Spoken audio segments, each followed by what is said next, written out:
Hola, avui vinc a compartir amb tu un verset que trobem al llibre de Salms, capítol 139, verset 4. I diu així la paraula de Déu. Encara no tinc als llavis la paraula que tu, Senyor, ja la veus pronunciada. El Déu de l'univers, que tot ho sap i tot ho coneix, a qui res sorprèn. Per a ell som com un llibre obert i com coneix tots els nostres secrets i tot el que direm abans de dir-ho, per això ens guia cap a una relació amb ell. Observem. L'Esperit Sant de Déu havia revelat al rei David aquesta veritat que de cap manera és una reflexió humana. Aquest verset d'avui ens convida, sabent que Déu ho coneix tot de nosaltres, a sotmetre'ns a la seva bona voluntat i permetre que siguem transformats a les seves mans. Com no seguir el consell d'algú que ho sap tot de tu i de mi. Poques coses hi ha a la vida més belles que un cor que es deixa modelar.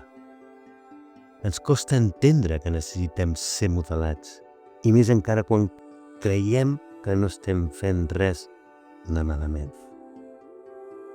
És molt difícil creure que necessites alguna cosa quan creus que ja ho tens tot.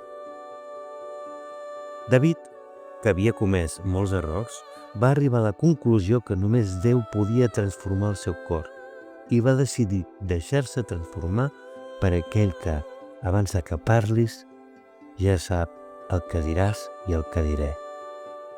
Potser et preguntes, si sóc bona persona però no tinc Déu, per què necessito ser transformat?